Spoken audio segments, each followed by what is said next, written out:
The Samsung Galaxy S26 Ultra is by far Samsung's best Galaxy S phone yet, and while it doesn't reinvent the iconic Android handset, it moves the design, power, AI, and creative capabilities in a positive direction and without raising the price. People will be talking about the privacy display and super steady video for some time to come. Sure, there might be too many AI options on board, but overall the S26 Ultra is a winner and easily one of the best smartphones of the year. Nowadays, smartphone changes can usually be measured in millimeters and gram fractions. The era of sweeping hardware redesigns is all but done. Most of the updates we see seem to be in material swaps and growing and shrinking camera array plateaus. That's not a bad thing, certainly not judging by the Samsung Galaxy S26 Ultra I hold in my hand. It's eminently familiar but also stunningly powerful and aesthetically sublime, even without last year's titanium. It's not a perfect Android phone, but easily one of the best I have ever used or tested. It's the full package. A relatively slim and light big screen mobile communicator, and a powerful pocket computer that, with its hidden S Pen, can even excite creative types of compulsive note-takers. Samsung gets away with not changing much by still delivering on all the promises of a great flagship phone. It has excellent cameras, easily the best of not just the S26 lineup, but all recent Galaxy phones. It has the fastest chip, even thanks to a bit of customization from Qualcomm, outdoing the Snapdragon 8 Elite Gen 5 you might find on other Android phones.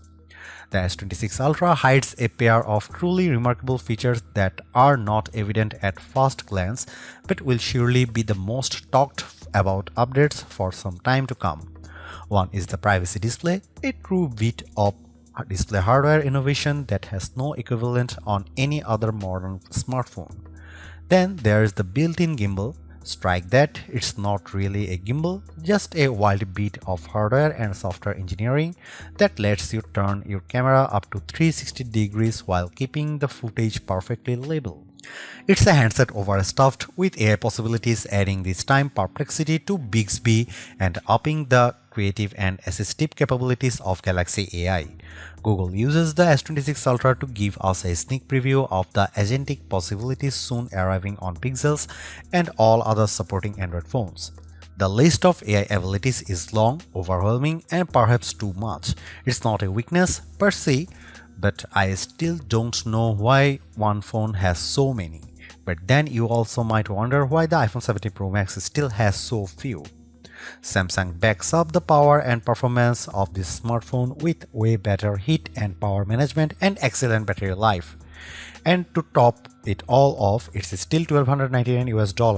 That's not affordable, but it is the same price as last year, which is more than can be said for the Galaxy S26 and S26 Plus. There is not enough here to trade in your still wonderful S25 Ultra, but it would be a big leap from say the S23 Ultra or anything earlier, and will undoubtedly end up atop our best Android phones buying guide. Samsung unveiled the Galaxy S26 Ultra along with the S26 Plus and S26 on February 25 as part of its Unpacked event. It ships on March 11, 2026. While the Galaxy S26 and S26 Plus saw price hikes, the Galaxy S26 Ultra still cost the same in the US as the Galaxy S25 Ultra did last year, $1,299 US. It's available in a choice of 6 colors wherever you buy: cobalt violet, sky blue, black, white, and the online exclusives silver shadow and pink gold. The phone ships in either 256GB, 512GB or 1TB storage configurations, and every variant comes with 12GB of RAM, 16GB of RAM if you buy the 1TB model. If you go for more storage space, you will pay somewhat more than did you last year.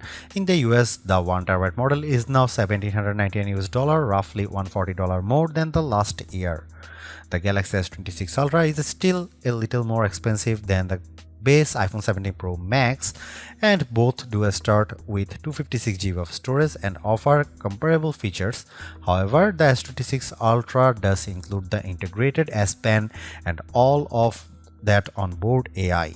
For now, the Galaxy S26 Ultra might be the better value. Leading from the rear, the Samsung Galaxy S25 Edge has had significant influence on the look of the entire Galaxy S26 lineup. Now here is this more evident perhaps than in the new Galaxy S26 Ultra. At a glance, the 6.9-inch S26 Ultra looks a lot like the S25 Ultra, but if that new raised camera array looks familiar, it's because it's clearly based on the S25 Edge's two-camera platform. The platform makes sense when you realize the S26 Ultra is slightly thinner and lighter than its predecessor. The S26 Ultra has a slightly softer and more pleasing look thanks to the four corners adopting a more curved profile. Samsung also swapped out a key material, trading titanium for armor aluminum. Honestly, it's not something most people will notice, and I wonder if it helped Samsung save a little money on production costs. The other benefit might be that aluminum, a softer material, makes it easier to apply a wider variety of richer colors. My cobalt violet review unit is lovely, but I would have liked to see a few wilder hue swings like deep green or orange. As you would expect, the screen is protected by Corning Gorilla Glass Armor 2 and the back by Gorilla Glass Victus 2. These materials should help protect it from scratches and cracks. Beyond those updates and changes, nothing has changed. The power or sleep or Gemini button and long volume button are in essentially the exact same spots. There are a pair of microphone holes along the top edge. On the base are the SIM slot, speaker slot, and USB-C charge port. Next to that trio is the S Pen. You press it to release the pen, which looks quite similar to the last S Pen but is in fact slightly thinner. I didn't find that it made any noticeable difference in usability. The entire phone is still rated IP68, which means it can handle a rain shower and dust. Think about the design this way: if you liked the looks of the S25 Ultra, you'll probably like the S26 Ultra. Sure, the camera bump grew, but it is generally an attractive, big screen Android smartphone with fresh colors to attract those who found the titanium hues wanting. Samsung left its 6.9-inch dynamic AMOLED display mostly unchanged. It still offers up to 3120 by 1440 QHD plus resolution.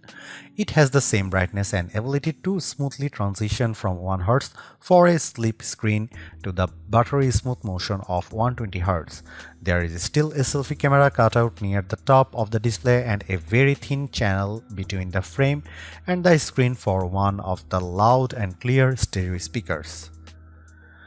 The marquee feature, and one that is in fact unique among smartphones, is the privacy display.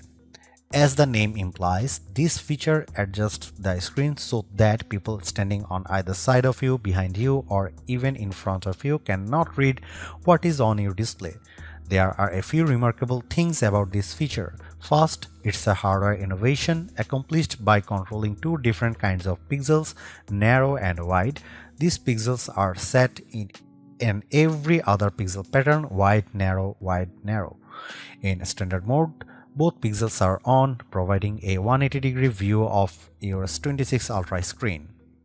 In privacy display mode, the white pixels turn off, and then anyone off axis only sees a grayed out or nearly black screen unless their face is perpendicular to the S26 Ultra display. Here is the other remarkable thing. Because this is a pixel level, the privacy display can be set only hide a portion of a screen.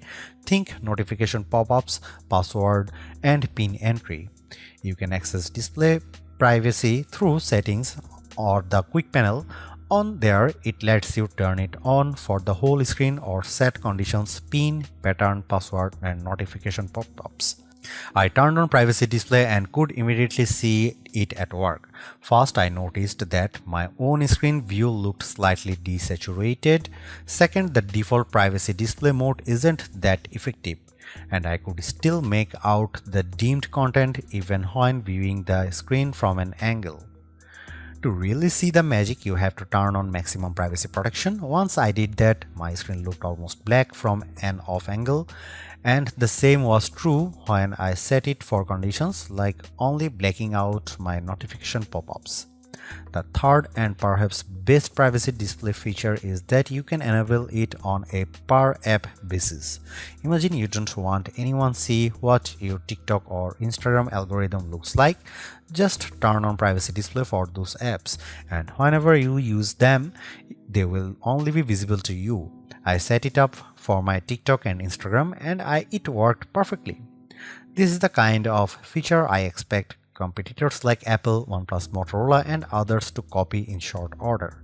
Privacy display will change the equation when deciding which S26 is right for you, and could tip the scales in Samsung's favor when considering a platform switch.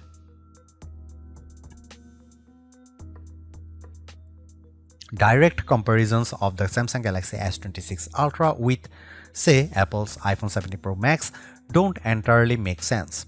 After all, only one of them has shipped with an integrated S Pen since the Galaxy S22 Ultra. As an amateur artist, I love having the S Pen always on hand, perfectly hidden inside a powerful Android 16 smartphone.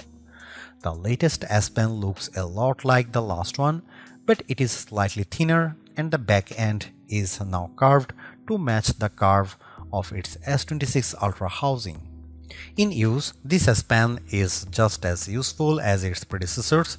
It's a great implement for note-taking, marking up images, creating rough sketches for AI image generation, and making art. It recognizes pressure and orientation. There is even a button on the side that in the Sketchbook app gives you instant access to an eraser. The S26 Ultra is also aware of the S Pen, and if it's been outside the phone and not used for a while, the phone will ask you if you have your S Pen.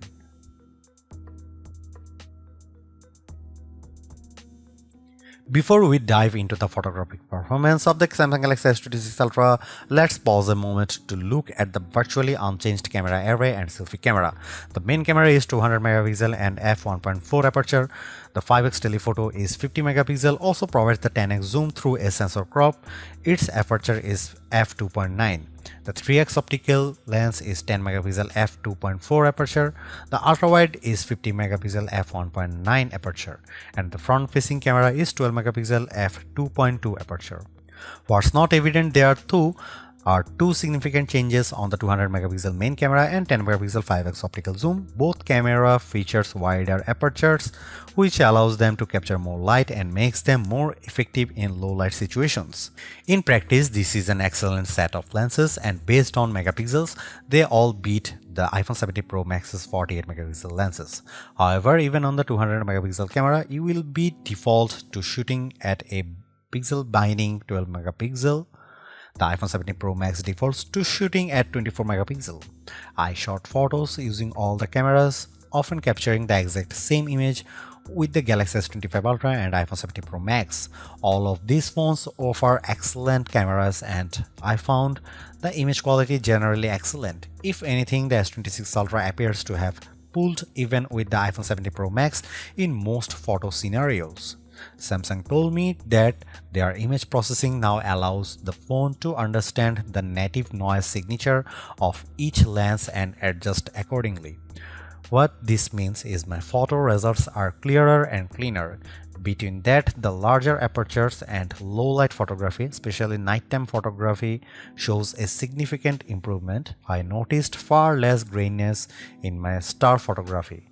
Here are some camera samples of the new Samsung Galaxy S26 Ultra.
Few phones illustrate our oversaturated era of generative AI more than the Samsung Galaxy S26 Ultra. It has Bixby, Perplexity, Samsung Galaxy AI, and of course Google Gemini. Each has a role, some multiple roles, and there can be some overlap. Samsung's long-term goal is for people to see this as an AI phone but not think very much about which AI got you where. Basically, the phone will get smarter over time, especially as its agentic capabilities grow and start to proactively do your bidding. We are not there yet. In fact, the agentic stuff which lives with Gemini is only with Uber for now. You are supposed to able to ask Gemini to book you an Uber ride and it will run off in the background. Gather all the relevant bits and have it set up in Uber, so all you have to do is approve the ride. I installed Uber on the Galaxy S26 Ultra and then asked Gemini to book me a ride to the airport. Gemini told me that it could help, but it first asked for key information like my pickup address, pickup time, and the kind of ride I prefer. Gemini told me it had booked the ride, but when I checked Uber, nothing was booked. I told Gemini to cancel the ride, but Gemini couldn't do anything about the non-existent ride. In general, too, my experience with Gemini was good. I had many conversations with it and used it to identify things in my shelves, and with the live view, have it explain how to fix a leaky bathroom faucet. It's far from foolproof and has yet to learn how to pronounce my last name. Gemini on the S26 Ultra is also showcase for what's coming to other Android smartphones that can support the generative platform. For example, the phone supports Circle to Search's new Find the Look capabilities. This lets you circle someone's whole outfit in an image and Gemini will find all the clothing. Samsung's own Galaxy AI is already a powerful and pervasive generative AI platform on the Galaxy S phone line. However, it now has some features. I used it, for example, to make a simple cartoon sketch of my face and then transform it into a more polished comic, which I then used to generate stickers that I can now send to friends over messages. Galaxy AI's photo editing capabilities are very strong. I grabbed an apple, put it on a table and took a photo. Then I asked Google AI to take a slice out of the apple and put the slice next to the apple. After a few seconds, it compiled and the results look real. When I had it take another AI shot at the photo, I noticed that the slice and the cutout on the apple didn't match up quite as neatly as they did on the first generated shot. Bixby is better at conversational queries, but it can still take some work to get Samsung's homegrown digital assistant to do what you want. I asked it to change the aspect ratio on my photos to 16:9, but had to repeat myself a few times to make it understand. Saying 16:9 did the trick.